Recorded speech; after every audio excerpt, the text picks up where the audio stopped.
Tu es Seigneur, le lot de mon cœur, tu es mon héritage. En toi Seigneur, j'ai mis mon bonheur, toi mon seul partage. Quand Dieu dévoile ce qui est caché. Bien-aimés en Jésus-Christ, bonjour et bienvenue sur la chaîne Parole de Vie. Que l'Esprit de Dieu soit toujours avec vous. Au nom du Père, et du Fils, et du Saint-Esprit, Amen. Aujourd'hui, l'Église nous appelle à regarder nos cœurs avec vérité.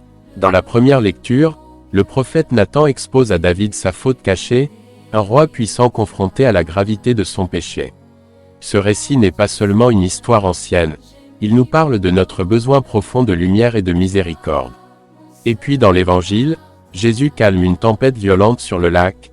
Lui qui est maître de la création nous rappelle que même dans nos tempêtes intérieures, sa présence est réelle et sa puissance, constante. Dieu Tout-Puissant, ta parole est lumière pour nous, pour que cette lumière puisse éclairer nos pas, accorde-nous ta miséricorde et le pardon de nos péchés. Acte de pénitence. Seigneur, tu vois chaque recoin de mon cœur.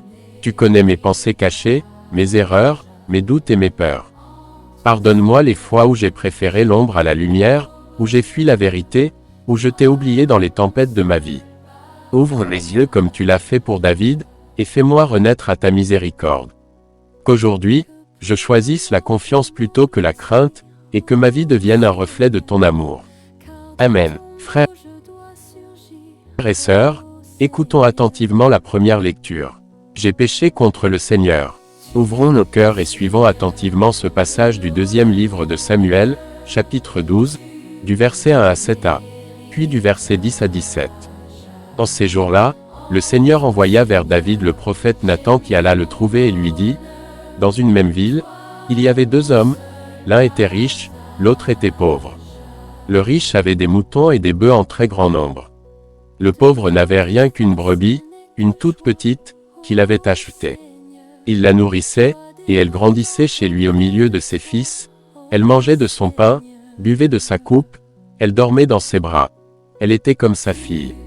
Un voyageur arriva chez l'homme riche. Pour préparer le repas de son hôte, celui-ci épargna ses moutons et ses bœufs. Il alla prendre la brebis du pauvre, et la prépara pour l'homme qui était arrivé chez lui. Alors, David s'enflamma d'une grande colère contre cet homme, et dit à Nathan, « Par le Seigneur vivant, l'homme qui a fait cela mérite la mort. Et il remboursera la brebis au quadruple, pour avoir commis une telle action et n'avoir pas épargné le pauvre. » Alors Nathan dit à David, « Cet homme, c'est toi. Ainsi parle le Seigneur Dieu d'Israël, désormais, l'épée ne s'écartera plus jamais de ta maison, parce que tu m'as méprisé et que tu as pris la femme d'Ouria le Hittite pour qu'elle devienne ta femme. Ainsi parle le Seigneur, de ta propre maison, je ferai surgir contre toi le malheur. Je t'enlèverai tes femmes sous tes yeux et je les donnerai à l'un de tes proches, qui les prendra sous les yeux du soleil. Toi, tu as agi en cachette, mais moi, j'agirai à la face de tout Israël, et à la face du soleil. » David dit à Nathan, « J'ai péché contre le Seigneur. » Nathan lui répondit, « Le Seigneur a passé sur ton péché, tu ne mourras pas. Cependant, parce que tu as bafoué le Seigneur, le fils que tu viens d'avoir mourra. » Et Nathan retourna chez lui. Le Seigneur frappa l'enfant que la femme d'Ouria avait donné à David, et il tomba gravement malade. David implora Dieu pour le petit enfant. Il jeûna strictement, et, quand il rentrait chez lui, il passait la nuit couché par terre. Les anciens de sa maison insistaient auprès de lui pour qu'il se relève, mais il refusa, et ne prit avec eux aucune nourriture. Parole du Seigneur.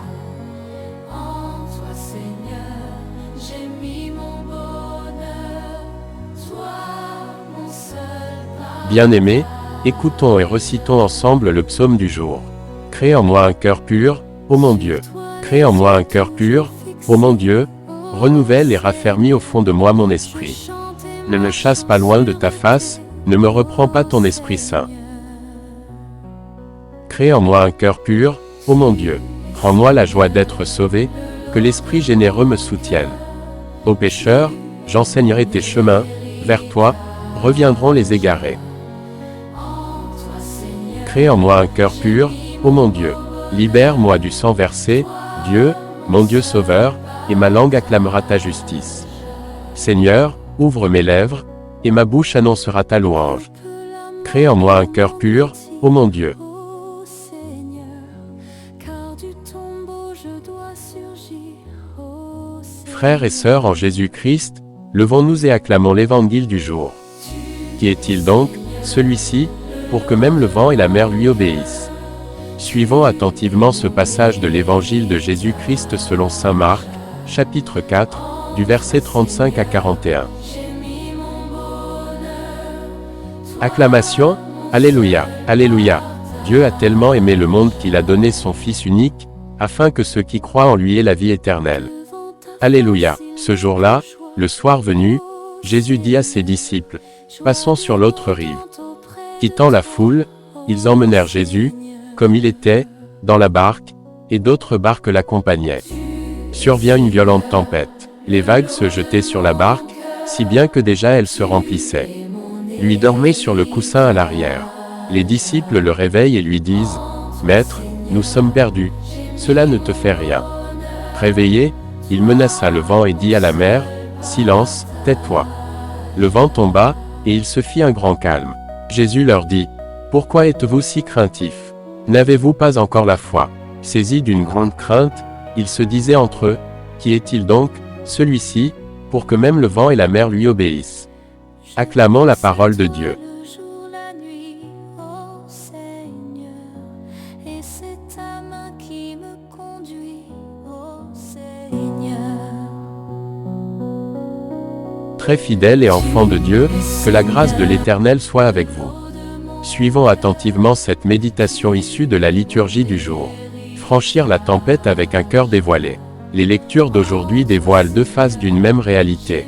Confession et confiance. David dans la lumière. La première lecture nous montre David, un homme selon le cœur de Dieu, mais aussi un homme capable de péchés graves. Dieu ne l'abandonne pas. Il se sert de la confrontation pour faire éclater la vérité, et David répond avec repentance. Même dans nos obscurités, Dieu ne cesse jamais de tendre la lumière vers nous.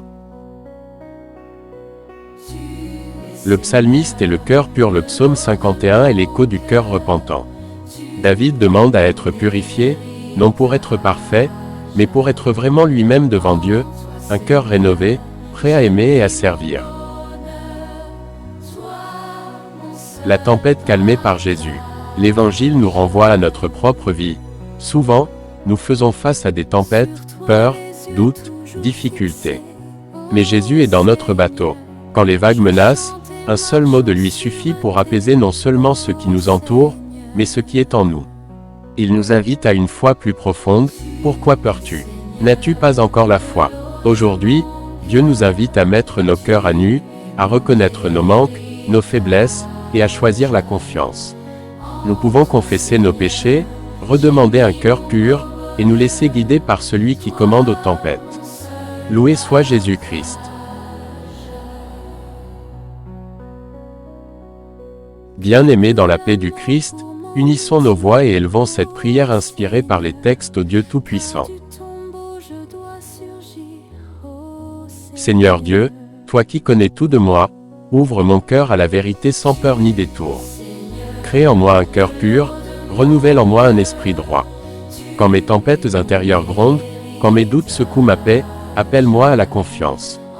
Que ta miséricorde éclaire mes zones d'ombre, que ton esprit renouvelle ma joie, et que ta présence m'accompagne à chaque pas. Seigneur, apprends-moi à te chercher d'abord, à te faire confiance avant toute inquiétude, et à vivre chaque jour avec un cœur ouvert à ton amour. Amen. Frères et sœurs, merci d'avoir écouté la parole de Dieu. Merci d'avoir suivi Parole de Vie. Abonnez-vous si ce n'est pas encore fait. Partagez la parole de Dieu autour de vous. À demain pour une autre parole.